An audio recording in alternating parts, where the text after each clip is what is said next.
Hello, good morning everyone. आप सभी को नमस्ते, आदाब और सलाम। यह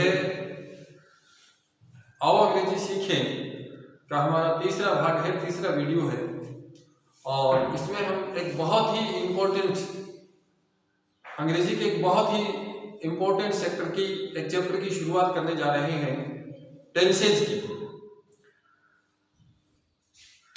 और टेंस जैसा कि आप जानते हैं तीन प्रकार के होते हैं, प्रेजेंट टेंस होता है, पास्ट होता है और फ्यूचर होता है। और इन तीनों टेंस के चार चार भाग होते हैं। तो हम ज्यादा समय खराब न करते हुए, इनका आप सबको नॉलेज है। तो सबसे पहले जो हमारा टेंस है द प्रेजेंट इंडेफिनिट टेंस, या जिसका दूसरा नाम है द सिंपल प्रेजेंट टेंस, इसका हम आज कोशिश करेंगे कि बहुत ही साधारण तरीके से, बहुत ही आसान जुबान में इस टेंस को सीखने की कोशिश हम करेंगे। तो आज का हमारा टेंस रहेगा द प्रेजेंट इंडेफिनिट टेंस, या उसका नाम है द सिंपल प्रेजेंट टेंस। तो देखिए, हम किसी भी टेंस को पढ़ेंगे तो उसको चार पॉइंट्स में, चार बिंदु में उसका अध्ययन करेंगे। उन चार बिंदुओं के अंदर जो बातें आएंगी उनको हम क्लियर करते हुए चलेंगे। सबसे पहली जो बात, किसी भी टेंस का सबसे पहला बिंदु हम पढ़ेंगे वो हम ये पढ़ेंगे कि उस टेंस के हिंदी के वाक्यों की पहचान क्या होती है, क्योंकि हमें हिंदी से अंग्रेजी बनानी है सबसे पहले। उसके बाद में हम थोड़ा स्टडी करेंगे किसी भी टेंस की, लेकिन सबसे पहले हमें जो महत्वपूर्ण बात सीखनी है, इंपॉर्टेंट बात सीखनी है, हमारे कंपोजिशन को मजबूत करने के लिए, हमें हिंदी से अंग्रेजी में किसी भी चीज का अनुवाद करने के लिए, तो उसके लिए सबसे बड़ी पहचान, हिंदी की पहचान क्या होती है। यानी प्रेजेंट इंडेफिनिट टेंस के जो वाक्य हैं, सिंपल प्रेजेंट टेंस के वाक्य हैं, उनमें कौन से ऐसे हिंदी के वाक्य होंगे जिनकी अंग्रेजी हम सिंपल प्रेजेंट के नियमों से, ग्रामर के अनुसार बनाएंगे। तो देखिए, हमारा पहला पॉइंट होगा हिंदी में पहचान। किसी भी टेंस के हिंदी के कौन से वाक्य होंगे, उनकी कौन सी पहचान होगी जो उनको हम प्रेजेंट इंडेफिनिट टेंस की श्रेणी में रखेंगे या उसके नियमों के अनुसार अंग्रेजी बनाएंगे। तो देखिए, एक बहुत पुरानी पहचान हम शुरू से सुनते आ रहे हैं कि हिंदी के जिन वाक्यों के अंत में ता है, ते है, ताहू, तेहू आदि आते हैं, उनकी अंग्रेजी हम प्रेजेंट इंडेफिनिट टेंस में बनाते हैं। बिल्कुल सही बात है, इसमें कोई दो राय नहीं कि जिन वाक्यों के अंत में ता है, ती है, ताहू, तेहू आदि आते हैं, उनकी अंग्रेजी हम प्रेजेंट इंडेफिनिट टेंस में बनाते हैं। इसके अलावा किसी की हैबिट, स्वभावजन्य जो बात होती है, जैसे उसे आम पसंद है, उसे सुबह 2 कप चाय चाहिए, तो ये उसके स्वभाव में है। तो किसी भी स्वभाव संबंधित बात को हम रखेंगे, गुण दोष को रखेंगे। जैसे उसे झूठ बोलना पसंद है, मोहन को सच बोलना पसंद है, यह भी एक वाक्य है।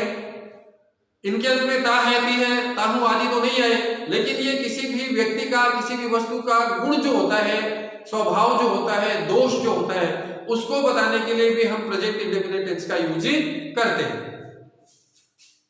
इसी प्रकार से रिपीटेड एक्शंस या इवेंट्स होते हैं, दैनिक कार्य होते हैं।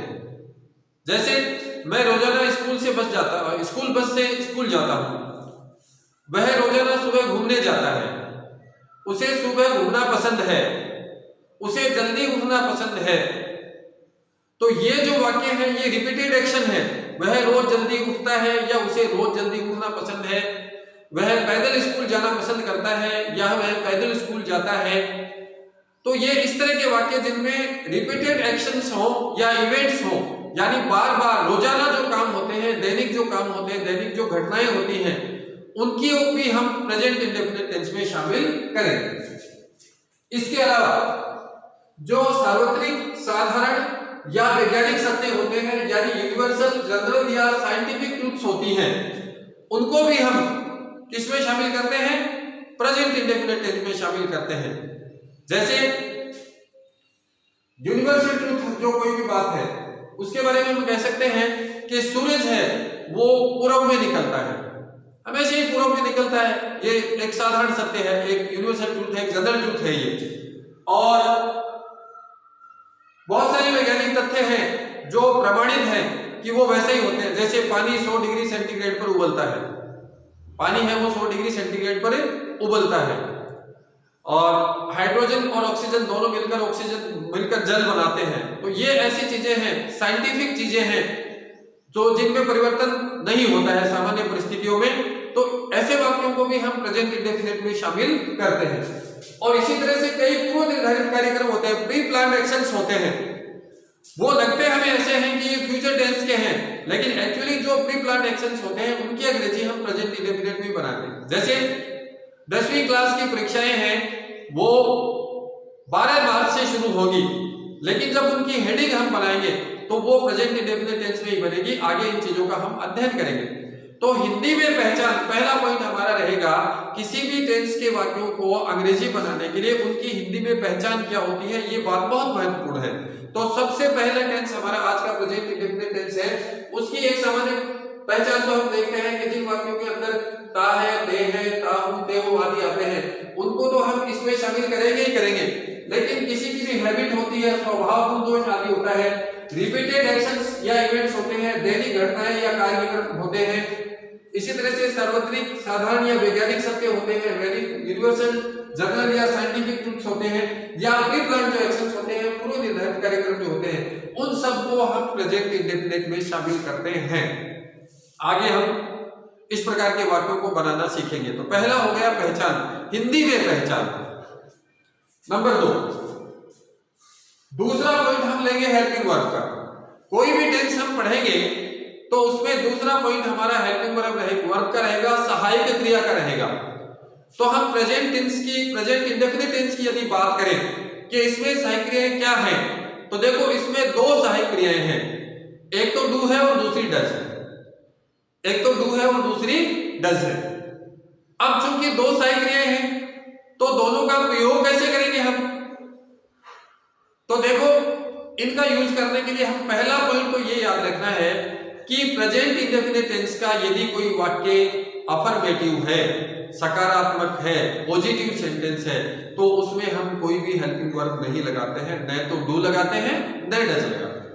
सहायक क्रिया के बारे में, प्रेजेंट इंडेफिनिट टेंस की सहायक क्रिया के बारे में हमें एक बात याद रखनी है कि हालांकि इस टेंस में दो सहायक क्रियाएं हैं, डू और डज, लेकिन यदि इस टेंस का कोई वाक्य अफर्मेटिव है, यदि इस टेंस का कोई वाक्य पॉजिटिव है, सकारात्मक सूचना हमें देता है या सकारात्मक कोई वाक्य है, तो उसमें हम कोई भी सहायक क्रिया नहीं लगाएंगे।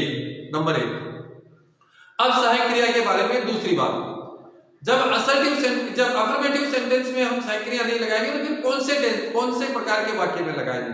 तो देखो, यदि प्रेजेंट इंडेफिनिट टेंस का कोई वाक्य नकारात्मक, नेगेटिव या प्रश्नवाचक हो, इंटेरोगेटिव हो, तब हम सहायक क्रिया लगाएंगे, डू या डज में से कोई एक लगाएंगे, डू या डज में से कोई एक लगाएंगे। अब हम कहां पर डज लगाएंगे और कहां पर डू लगाएंगे, इसका फैसला सब्जेक्ट करेगा। इसका फैसला कौन करेगा? सब्जेक्ट करेगा। वाक्य का कर्ता जो है, सब्जेक्ट है, वो फैसला करेगा। अब देखिए, सब्जेक्ट में हमने देखा था कि हमने 3 भागों में सब्जेक्ट को बांटा, फर्स्ट पर्सन प्लूरल और singular, second person, third person singular और प्लूरल। तो देखिए, बहुत ही महत्वपूर्ण बात जो आपको ध्यान में रखनी है कि प्रेजेंट इंडेफिनिट टेंस में यदि वाक्य नकारात्मक या प्रश्नवाचक हो, इंटेरोगेटिव या नेगेटिव हो, तो हम सहायक क्रिया का फैसला किससे करेंगे? सब्जेक्ट से करेंगे। तो यदि उस वाक्य का सब्जेक्ट, जिसकी अंग्रेजी हम बना रहे हैं, जिसका अंग्रेजी अनुवाद हम कर रहे हैं, यदि उसका सब्जेक्ट थर्ड पर्सन और सिंगुलर है तो लगाएंगे डज। बहुत बड़ी बात है, ये बहुत महत्वपूर्ण बात है, आपको ध्यान रखनी है कि प्रेजेंट इंडेफिनिट टेंस का कोई वाक्य यदि नेगेटिव या इंटेरोगेटिव है तो हमें सहायक क्रिया के रूप में डू या डज का यूज करना है। तो डू कहां लगाएंगे और डज कहां लगाएंगे, इसके लिए फैसला करेगा डू और डज का सब्जेक्ट। तो यदि किसी वाक्य का सब्जेक्ट जिसकी अंग्रेजी हम बना रहे हैं उसका सब्जेक्ट थर्ड पर्सन और सिंगुलर है तो हम डज लगाएंगे और बाकी जितने भी सब्जेक्ट हैं उनके साथ ही टू लगाएंगे। ये बहुत महत्वपूर्ण बात है। तो ये हो गया सहायक क्रिया के बारे में हमारा पॉइंट। तो पहला पॉइंट था हमारा हिंदी में पहचान, दूसरा पॉइंट हम लेते हैं हेल्पिंग वर्ब का, सहायक क्रिया का, और तीसरा पॉइंट हम लेते हैं मुख्य क्रिया का, मेन वर्ब का। किसी भी टेंस में मुख्य क्रिया का कौन सा रूप आता है, मेन वर्ब की कौन सी फॉर्म आती है। तो देखिए प्रेजेंट इंडेफिनिट टेंस में, प्रेजेंट इंडेफिनिट टेंस में मेन वर्ब जो होती है, मेन वर्ब मुख्य क्रिया, उसकी बेस फॉर्म आती है या फर्स्ट फॉर्म आती है। यह बात हमें याद रखनी है कि बेस फॉर्म या फर्स्ट फॉर्म आती है। और बेस फॉर्म या फर्स्ट फॉर्म के साथ हम देखते हैं कि कभी कभी एस या ईएस भी जुड़ा हुआ होता है। बहुत सारे वाक्य ऐसे होते हैं कि जिनमें एस या ईएस जुड़ा होता है। प्रेजेंट इंडेफिनिट टेंस की यदि हम बात करें और उसमें ये समझने की कोशिश करें कि इसमें मुख्य क्रिया का, मेन वर्ब का कौन सा रूप आएगा, मेन वर्ब की कौन सी फॉर्म आएगी, तो हमें याद रखना है कि प्रेजेंट इंडेफिनिट टेंस का कोई भी वाक्य हिंदी का वाक्य है और यदि हम उसकी अंग्रेजी बना रहे हैं तो हमें मुख्य क्रिया का जो पहला रूप है, जो बेस फॉर्म है, जो फर्स्ट फॉर्म है, वो काम में लेनी है। ये महत्वपूर्ण बात है। अब बेस फॉर्म काम में लेनी है, लेकिन कभी कभी हम देखते हैं कि इस टेंस के जो वाक्य होते हैं उसकी बेस फॉर्म के साथ एस या ईएस भी जोड़ना पड़ता है। ये भी बहुत महत्वपूर्ण बात है। तो हम ये एस या ईएस कब जोड़ेंगे, इसके लिए भी देखो मेरी बात आप ध्यान से सुनो और इसको आप अपनी नोटबुक में नोट कर लेना। अब मुख्य क्रिया के साथ प्रेजेंट इंडेफिनिट में, मुख्य क्रिया की फर्स्ट फॉर्म के साथ प्रेजेंट इंडेफिनिट टेंस में एस या ईएस तब जोड़ते हैं जब इस टेंस का, प्रेजेंट इंडेफिनिट टेंस का कोई वाक्य अफर्मेटिव हो, सकारात्मक हो और उसका कर्ता थर्ड पर्सन और सिंगुलर हो। उसका कर्ता थर्ड पर्सन और सिंगुलर हो तो हमें मुख्य क्रिया के साथ या मुख्य क्रिया की फर्स्ट फॉर्म के साथ एस या ईएस भी जोड़ना पड़ता है। ये ग्रामर का रूल है, ये ग्रामर का रूल है, अंग्रेजी व्याकरण का ये नियम है कि यदि हम प्रेजेंट इंडेफिनिट टेंस का कोई सकारात्मक वाक्य है, कोई अफर्मेटिव सेंटेंस है, कोई पॉजिटिव सेंटेंस है, उसकी अंग्रेजी बना रहे हैं और उसका सब्जेक्ट थर्ड पर्सन और सिंगुलर श्रेणी का है तो हमें मुख्य क्रिया के साथ एस या ईएस भी जोड़ना पड़ता है। अब देखिए एस या ईएस जोड़ना पड़ता है तो वही बात डू और डज वाली बात करते हैं कि कहां एस जोड़ेंगे और कहां ईएस जोड़ेंगे। तो इसको भी हम समझने की कोशिश करते हैं। देखो यदि मुख्य क्रिया की जो पहली फॉर्म है, जो बेस फॉर्म है, यदि एस एच से समाप्त होती है, जैसे वॉश, WASH वॉश, ठीक है, RUSH रश या BRUSH ब्रश, ये जो वर्ब है, ब्रश का मतलब दातुन करना होता है, रश का मतलब दौड़ना होता है या वॉश का मतलब धोना होता है, तो इनके साथ हमें ईएस जोड़ना है। यदि डबल एस आता है जैसे PASS पास, TOSS टॉस उछालना किसी चीज को, पास का मतलब गुजरना होता है, तो उसके साथ भी ईएस जोड़ेंगे। यदि कोई वर्ब है उसकी फर्स्ट फॉर्म CH से खत्म हो रही है जैसे कैच, टच, तो इसके साथ भी हमें क्या जोड़ना है, ईएस जोड़ना है। इसी तरह से यदि कोई बेस फॉर्म O से समाप्त हो रही है जैसे गो है तो गो के साथ में ईएस जोड़ना है। इसी तरह से यदि कोई वर्ब अक्स से समाप्त हो रही है जैसे फिक्स है, मिक्स है, रिलैक्स है, तो इसके साथ भी हमें क्या जोड़ना है, ईएस जोड़ना है। और यदि कोई वर्ब जेड से समाप्त होती है जैसे बज, मधुमक्खियों की जैसे भिनभिनाहट की आवाज आती है उसको BUZZ बज कहते हैं। तो इस प्रकार की वर्ब जिसके अंत में वर्ब की फर्स्ट फॉर्म या बेस फॉर्म जिसके अंत में SH, SS, CH, OX या Z हो तो हमें उसके साथ ES जोड़ना है। यदि प्रेजेंट इंडेफिनिट के सकारात्मक वाक्य की अंग्रेजी हम बना रहे हैं, उसका जो सब्जेक्ट है वो थर्ड पर्सन और सिंगुलर है। अब देखिए इसके अलावा बाकी सबके साथ हम क्या जोड़ेंगे, एस जोड़ेंगे। इस बारे में थोड़ी सी महत्वपूर्ण बात और हमें सीखनी है। जैसे कुछ वर्ब ऐसी होती है जिनके अंत में वाई आता है, जैसे ट्राई, अब ट्राई को हम समझने की कोशिश करें कि वाई आता है और दूसरा एक है प्ले। दो क्रियाएं हम देख रहे हैं, फर्स्ट फॉर्म हम देख रहे हैं कि एक तो ट्राई है और एक प्ले है, दोनों के अंत में ही वाई है, दोनों के अंत में ही क्या है, वाई है।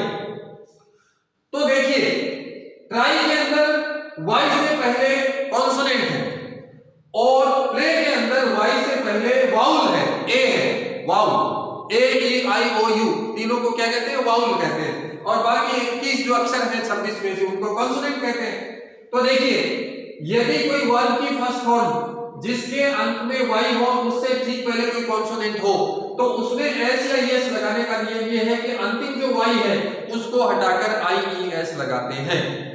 एक बार फिर सुन लीजिए कि यदि वर्ड की फर्स्ट फॉर्म जो वाई से समाप्त होती है जैसे ट्राई है और वाई से ठीक पहले कोई कॉन्सोनेंट है तो ऐसी वर्ब में एस या ये जोड़ने के लिए प्रेजेंट इंडेफिनिट टेंस के नियम के अनुसार हम क्या करते हैं कि वाई को तो हटा देते हैं और आई ई एस जोड़ते हैं। इसी प्रकार यदि कोई वर्ब वाई से समाप्त होती है लेकिन वाई से ठीक पहले कोई वाउल हो, ए ई आई ओ यू में से कोई हो, तब हम क्या करते हैं कि वाई को नहीं हटाते बल्कि उसके साथ सिर्फ एस जोड़ते हैं, उसके साथ सिर्फ क्या जोड़ते हैं, एस जोड़ते हैं। तो ये एस और ई एस लगाने का नियम महत्वपूर्ण नियम है। एक बार फिर मैं दोहरा देता हूं कि प्रेजेंट इंडेफिनिट टेंस का हम बात कर रहे हैं मुख्य क्रिया की, मेन वर्ब की। तो इसमें हमने देखा कि मेन वर्ब की फर्स्ट फॉर्म या बेस फॉर्म आती है, फर्स्ट फॉर्म या बेस फॉर्म आती है। अब इस फर्स्ट फॉर्म या बेस फॉर्म के साथ हम कभी कभी देखते हैं कि एस या एस भी जोड़ना पड़ता है या जुड़ा हुआ होता है, हम पढ़ते हैं तो देखते हैं इसके पीछे रीजन क्या है। तो इसके पीछे ग्रामर का नियम है, ग्रामेटिकल रूल है। उसके अकॉर्डिंग क्या है कि वो नियम ये कहता है कि प्रेजेंट इंडेफिनिट टेंस का कोई वाक्य यदि पॉजिटिव है, सकारात्मक है, अफर्मेटिव है और उसका कर्ता थर्ड पर्सन सिंगुलर है तो आप उसकी मुख्य क्रिया के साथ फर्स्ट फॉर्म के साथ एस या एस भी जोड़ दीजिए। अब एस या एस जोड़ने के लिए हम आपका फैसला कौन करेगा, क्रिया का जो फर्स्ट फॉर्म है, क्रिया की जो बेस फॉर्म है, वर्ब की जो बेस फॉर्म है उसके लास्ट में आप देखिए, उसके एंड में आप देखिए यदि वो एस एस यानी double S C H O X और जेड से समाप्त होती है तब तो हम उसके साथ ई एस जोड़ेंगे और यदि बाकी सबके साथ क्या जोड़ेंगे, एस जोड़ेंगे।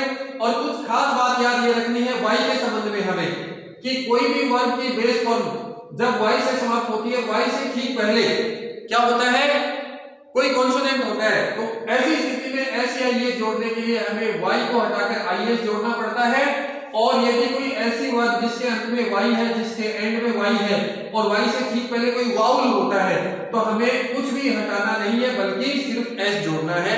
ये एस या एस का नियम है जो आपको ध्यान में रखना है। प्रेजेंट इंडेफिनिट टेंस के बारे में ये बात आपको याद रखनी है कि इसके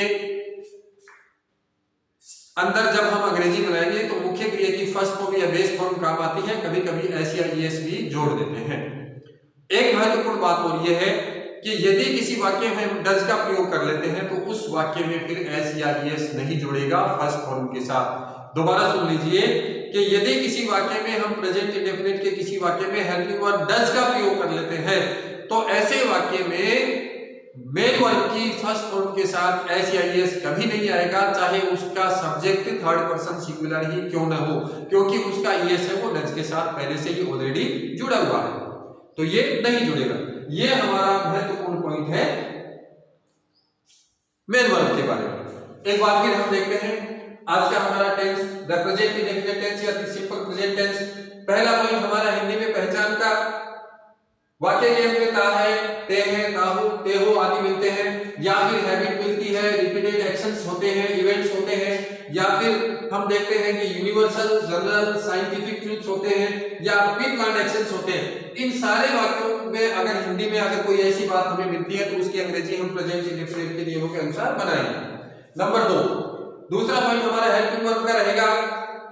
हेल्पिंग वर्ब में पहली बात हमें याद ये रखनी है कि यदि कोई प्रेजेंट इंडेफिनिट टेंस का वाक्य हमारे सामने अफर्मेटिव है या सकारात्मक है तो हमें उसमें कोई भी हेल्पिंग वर्ब नहीं लगानी है। लेकिन यदि नेगेटिव या इंटरोगेटिव सेंटेंस है तो हमें सहायक क्रिया के रूप में इस टेंस में दो शब्दों को डू और डज को काम में लेना है, डू और डज को काम में लेना है। और डू और डज का फैसला कौन करेगा, कहां डू आएगा कहां डज आएगा, इसका फैसला करेगा उस वाक्य का सब्जेक्ट जिसकी अंग्रेजी हम बना रहे हैं। यदि वाक्य का सब्जेक्ट थर्ड पर्सन और सिंगुलर है तब तो हम क्या लेंगे, सहायक क्रिया के रूप में डज काम में लेंगे, बाकी सभी के साथ डू काम में लेंगे। ये हो गया सहायक क्रिया का। अब तीसरा पॉइंट मेन वर्ब का, जो अभी अभी मैंने समझाया था कि बेस फॉर्म काम आती है, फर्स्ट फॉर्म कभी काम आती है, कभी कभी एस या ईएस भी जोड़ देते हैं। एस या ईएस जोड़ने का नियम ये है कि यदि प्रेजेंट इंडेफिनिट टेंस का कोई वाक्य सकारात्मक है, अफर्मेटिव है, उसका कर्ता थर्ड पर्सन सिंगुलर है, उसका सब्जेक्ट थर्ड पर्सन और सिंगुलर है, तो हम उसकी मेन वर्ब के साथ फर्स्ट फॉर्म के साथ क्या लगाते हैं, एस या ईएस जोड़ते हैं। एस या ईएस कैसे जोड़ते हैं ये मैंने आपको भली भांति बता दिया है। अब हमारा चौथा पॉइंट जो रहेगा किसी भी टेंस को, वो रहेगा स्ट्रक्चर का, यानी उसकी वाक्य रचना किस प्रकार से हम करेंगे, जो मैं आपको ब्लैक बोर्ड पे लिख के एक बार बता देता हूं कि तीसरा या चौथा पॉइंट जो हमारा रहेगा किसी भी टेंस के बारे में, वो उसका स्ट्रक्चर का रहेगा। बाकी नियम आपको मैंने बहुत ही अच्छी तरह से बता दिए हैं।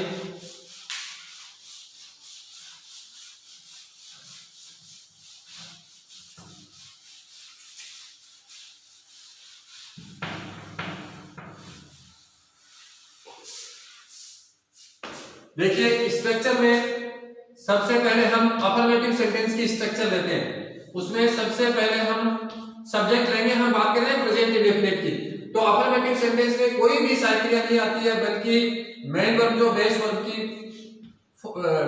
की बेस फॉर्म या फर्स्ट फॉर्म हम काम में लेते हैं, फर्स्ट फॉर्म हम काम में लेते हैं। और यदा करें हमें उसके साथ एस या ईएस भी जोड़ना पड़ सकता है, और उसके बाद में ऑब्जेक्ट लिख देंगे अगर होगा तो। उसके बाद में जो भी चीज बचेगी इसको हम रिमाइंडर कहेंगे, शेष बची हुई जो भी चीज है उसको हम लिख देंगे। ये हमारा अफर्मेटिव सेंटेंस होगा प्रेजेंट इंडेफिनिट टेंस का।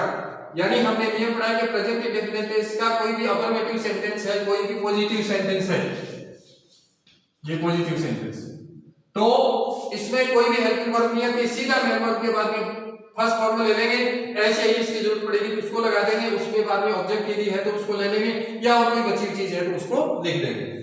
दूसरी स्ट्रक्चर हम लेंगे नेगेटिव की, तो सबसे पहले नेगेटिव में हम लाएंगे सब्जेक्ट के अकॉर्डिंग या तो डू लगाएंगे या डज लगाएंगे हेल्पिंग वर्ब, और इसके साथ हम नॉट जोड़ेंगे, नकारात्मक के लिए नेगेटिव के लिए नॉट जोड़ेंगे, और उसके बाद में मेन वर्ब की फर्स्ट फॉर्म आएगी।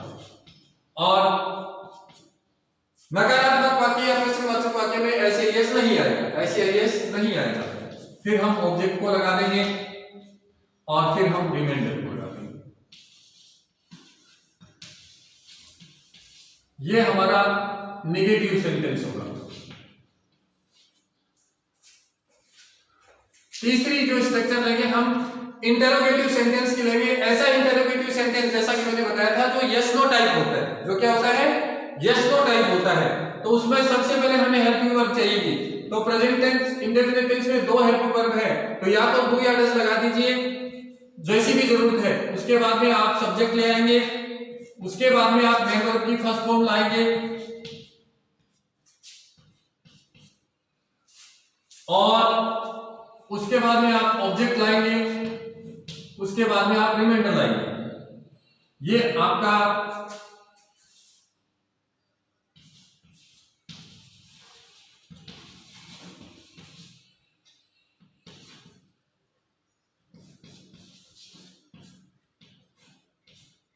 हमारा इंटरोगेटिव वाक्य होगा यस नो टाइप।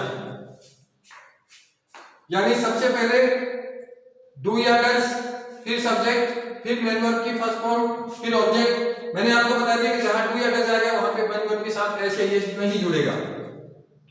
अब चौथी स्ट्रक्चर होगी हमारी WH वर्ड या क्वेश्चन वर्ड की। WH वर्ड की या क्वेश्चन वर्ड की होगी। उसमें सबसे पहले हम क्वेश्चन वर्ड लाएंगे जैसा वाक्य में, हिंदी वाक्य में दिया गया होगा। उसके बाद में हम डू या डज में से कोई एक यूज करेंगे। उसके बाद में मेन वर्ब की फर्स्ट फॉर्म हमें लेके आनी है या बेस फॉर्म लेके आनी है। उसके बाद में हमें वही ऑब्जेक्ट लाना है और रिमाइंडर लाना है।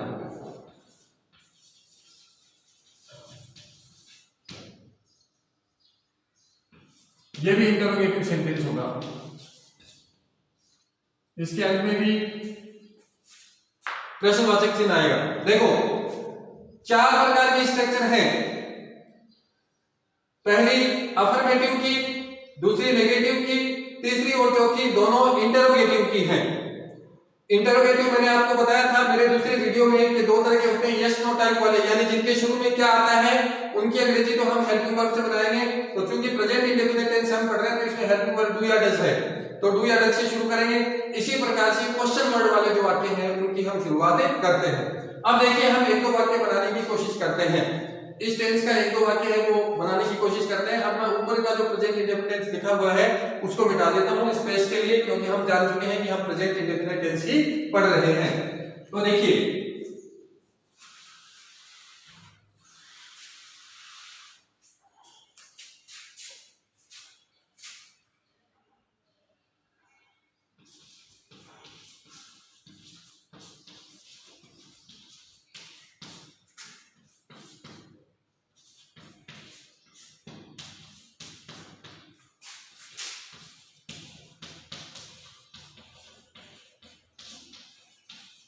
हमने एक अफर्मेटिव सेंटेंस लिखा है कि मोहन अपने बड़ों का कहना मानता है। ये प्रेजेंट इंडेफिनिट टेंस का वाक्य है, इसके अंत में ता है आ गया, सीधी पहचान है, अंत में ता है आ गया तो वाक्य है प्रेजेंट इंडेफिनिट टेंस का। मोहन की आदत भी है, उसका स्वभाव है कि वह बड़ों का कहना मानता है, ये अच्छी आदत है उसकी। अब देखिए ये अफर्मेटिव सेंटेंस है क्योंकि हिंदी में इसके अंत में पूर्ण विराम आ गया, तो ये अफर्मेटिव सेंटेंस है, सकारात्मक या साधारण वाक्य है, सकारात्मक वाक्य है। इसमें सबसे पहले हमें सब्जेक्ट को ढूंढना है, सबसे पहले सब्जेक्ट को ढूंढना। सब्जेक्ट हो गया हमारा मोहन। हम बहुत ही साधारण तरीके से सीखने की कोशिश करेंगे। सब्जेक्ट मोहन हो गया। अब देखिए वर्ब लेके आनी पड़ेगी हमें, मेन वर्ब लेके आने की। तो मेन वर्ब के लिए हमारे पास है कहना मानना। कहना मानने के लिए अंग्रेजी में वर्ब काम आती है OBEY, ओबे। मोहन ओबे, मोहन मानता है या मोहन कहना मानता है। किसका मानता है? ऑब्जेक्ट किसके है? ओबे का असर किस पे है? अपने बड़ों का, हिज एल्डर्स। मोहन के लिए, मोहन के बड़ों के लिए हिज एल्डर्स। मोहन ओबे हिज एल्डर्स। लेकिन इसमें थोड़ी सी गड़बड़ है। देखिए ये नियम ये कहता है ग्रामर का कि प्रेजेंट इंडेफिनिट टेंस का कोई वाक्य यदि अफर्मेटिव हो, सकारात्मक हो और उसका कर्ता थर्ड पर्सन और सिंगुलर हो तो उसकी मेन वर्ब की फर्स्ट फॉर्म के साथ एस या एस भी जोड़ते हैं। तो यहाँ पे हम क्या जोड़ेंगे? इसके साथ एस जोड़ेंगे। एस क्यों जोड़ेंगे? क्योंकि अंत में वाई है, वाई से पहले ई क्या है? वाउल है, तो वाउल होने की वजह से एस जोड़ेंगे। यहाँ पे यदि कॉन्सोनेंट होता था हम वाई को हटा के आई जोड़ देते। तो ये पहला वाक्य हमारा बन गया, Mohan obeys his elders. Mohan अपने बड़ों का कहना मानता है। सबसे पहले हम सब्जेक्ट लेके आए मोहन, उसके बाद में क्योंकि हेल्पिंग वर्ब आती नहीं है, यदि प्रेजेंट इंडेफिनिट टेंस का कोई वाक्य अफर्मेटिव है, सकारात्मक है, तो उसमें हेल्पिंग वर्ब नहीं आती है, तो हम हेल्पिंग वर्ब को छोड़ दिया हमने, सीधे मेन वर्ब पे आ गया ओबे। मोहन ओबे और अपने बड़ों के लिए, मोहन के बड़ों के लिए हिज एल्डर्स। तो मोहन अपने बड़ों का कहना मानता है। इसमें रिमाइंडर वगैरह कुछ है नहीं, हमारा वाक्य पूरा हो गया। अब देखिए दूसरा वाक्य हम देखते हैं नेगेटिव।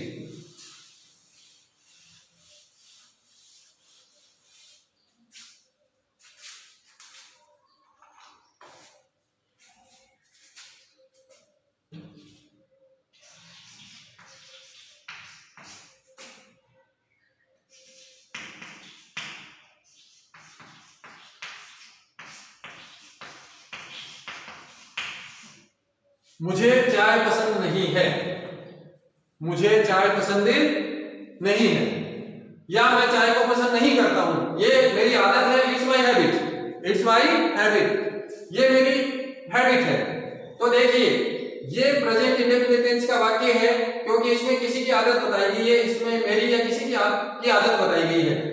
अब इसमें क्या करेंगे कि प्रेजेंट इंडेफिनिट टेंस का किस प्रकार का है? नेगेटिव वाक्य है, तो सेकंड जो स्ट्रक्चर है वो हम काम में लेंगे। कौन सी स्ट्रक्चर काम में लेंगे? सेकंड स्ट्रक्चर काम में लेंगे। तो सबसे पहले सब्जेक्ट को लाइए, मुझे यानी आई।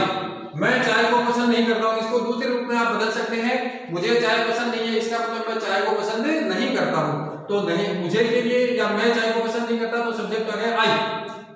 अब आई के साथ हेल्पिंग वर्ब लेनी पड़ेगी नेगेटिव सेंटेंस में, डू या डज में से कोई एक। तो हेल्पिंग वर्ब का नियम ये है कि यदि कर्ता थर्ड पर्सन और सिंगुलर हो, सब्जेक्ट थर्ड पर्सन और सिंगुलर हो तो डज लेते हैं, बाकी सबके साथ डू लेते हैं। तो आई के साथ आएगा डू, आई के साथ क्या आएगा, डू आएगा, तो आई डू। और नेगेटिव के लिए नॉट, तो आई डू नॉट।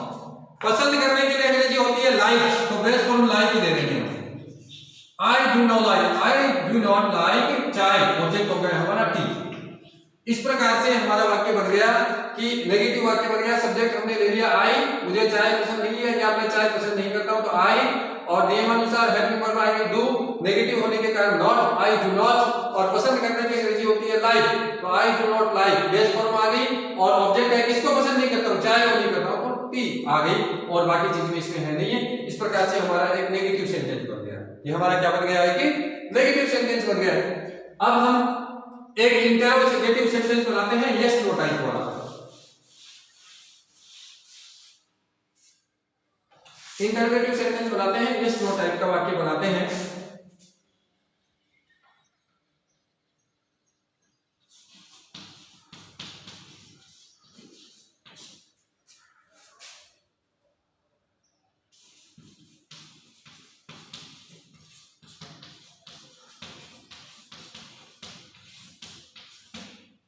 क्या तुम शहर में रहते हो? इसका आप जवाब हाँ या ना में, यस या नो में दे सकते हो। तो इसके लिए हमारी थर्ड स्ट्रक्चर है वो काम आएगी। क्या तुम शहर में रहते हो? वाक्य हमारा टेंस है प्रेजेंट इंडेफिनिट। तो देखो सबसे पहले हमें या डू या डज लाना पड़ेगा यस नो टाइप के लिए। अब देखेंगे सब्जेक्ट को, डू या डज में से देखेंगे सब्जेक्ट को, देखेंगे सब्जेक्ट है तुम, वाक्य का करता है तुम का मतलब यू, और यू आता है सेकंड पर्सन। तो सेकंड पर्सन यानी थर्ड पर्सन और सिंगुलर के अलावा जितने भी सब्जेक्ट हैं सबके साथ डू लाना है। तो हमें क्या करना पड़ेगा कि डू लाना पड़ेगा। डू, तुम के लिए यू, सब्जेक्ट आ गया, साइकिल आ गई, सब्जेक्ट आ गया। अब रहने के लिए अंग्रेजी आती है live, base form, do you live, क्या तुम रहते हो इन ए सिटी, क्या तुम किसी शहर में रहते हो या तुम किसी शहर में रहते हो, तो do you live in A city, क्या तुम किसी शहर में रहते हो या क्या तुम शहर में रहते हो। तो डू, क्योंकि यस नो टाइप है तो सबसे पहले हेल्पिंग वर्ब डू, उसके बाद में सब्जेक्ट आ गया यू, फिर रहने की अंग्रेजी आ गई लिव, और फिर ऑब्जेक्ट आ गया शहर, तो do you live in A city. तो ये हमारा वाक्य बन गया यस नो टाइप वाला। अब हम बात करते हैं क्वेश्चन वर्ड वाली या WH वर्ड वाला वाक्य बना के देखते हैं किस प्रकार से बनता है प्रेजेंट इंडेफिनिट टेंस में।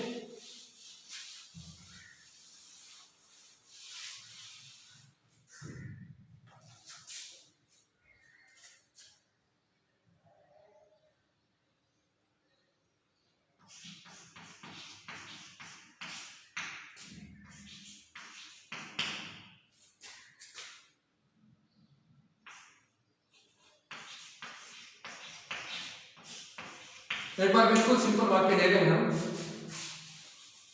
गीता क्या पढ़ती है? गीता क्या पढ़ती है? मैंने आपको बताया था कि बीच में जब भी प्रश्न सूचक शब्द आएगा तो ऐसे वाक्यों की शुरुआत हम WH वर्ड से करेंगे। अब इसमें बीच में प्रश्न, ये प्रेजेंट इंडेफिनिट टेंस का वाक्य है, प्रश्नवाचक वाक्य है और क्वेश्चन वर्ड वाली श्रेणी का है। तो क्या की अंग्रेजी WHAT, व्हाट। अब व्हाट आ गया, अब हेल्पिंग वर्ब लानी पड़ेगी हमें, हेल्पिंग वर्ब लानी पड़ेगी। तो इसमें सब्जेक्ट भूल गए हम, यहां सब्जेक्ट भी लिख देते हैं। हाँ, अब देखिए सब्जेक्ट, देखिए सीता है या गीता है, सब्जेक्ट है हमारा गीता, तो गीता के साथ हमें हेल्पिंग वर्ब लेनी है। अब गीता थर्ड पर्सन और सिंगुलर में आती है तो आपको डज लेना पड़ेगा, व्हाट डज, व्हाट डज। अब आप सब्जेक्ट लेके आएंगे गीता, व्हाट डज गीता, और पढ़ने की अंग्रेजी आप रीड भी कर सकते हैं, स्टडी भी कर सकते हैं, और इसमें ऑब्जेक्ट वगैरह या रिमाइंडर वगैरह है नहीं तो वाक्य आपका पूरा हो गया, व्हाट डज गीता रीड। ये आपको मैंने प्रेजेंट इंडेफिनिट टेंस है उसके बारे में बिल्कुल बहुत ही सिंपल लैंग्वेज में और बहुत ही साधारण में भाषा में समझाने की कोशिश की है। मैं आशा करता हूं जरूर आपको ये टेंस है वो पसंद आ गया होगा। अब देखिए, अंग्रेजी की एक कहावत है कि practice makes a man perfect. अब आप जितने ज्यादा इस टेंस के वाक्य बनाओगे उतनी ही ज्यादा आपको सफलता मिलेगी। मैं अपनी तरफ से कोशिश ये करूंगा कि कोई ना कोई प्रैक्टिस वीडियो है थोड़ी देर का बना के डाल दूंगा, जिसमें कुछ वाक्य मैं बनाऊंगा ब्लैक बोर्ड पे आपके सामने, और उसके आधार पर फिर कुछ वाक्य हिंदी के मैं बोल के आपको बताऊंगा जिनको आपको बनाना है, या फिर कहीं से भी आप हिंदी के वाक्य ले सकते हैं। और भली प्रकार से इस वीडियो को सुन के, इस टेंस के नियमों को पढ़ के, इस टेंस के नियमों को समझ के आप प्रेजेंट इंडेफिनिट टेंस के वाक्यों की अंग्रेजी है बहुत आसानी से बना पाएंगे, ऐसी मुझे उम्मीद है। और एक बार फिर आपसे वही रिक्वेस्ट है कि आप ज्यादा से ज्यादा मेरा जो ये वीडियो है इसको सब्सक्राइब करें, लाइक करें, इसको आगे बढ़ाएं, ताकि ज्यादा से ज्यादा व्यक्तियों को, स्टूडेंट्स को, या जो कंपटीशन की तैयारी करते हैं, मैंने पहले भी कहा था कि मैं इस तरह की लैंग्वेज या इस तरह का वीडियो बना के चलूंगा कि जो सभी के काम आएगा।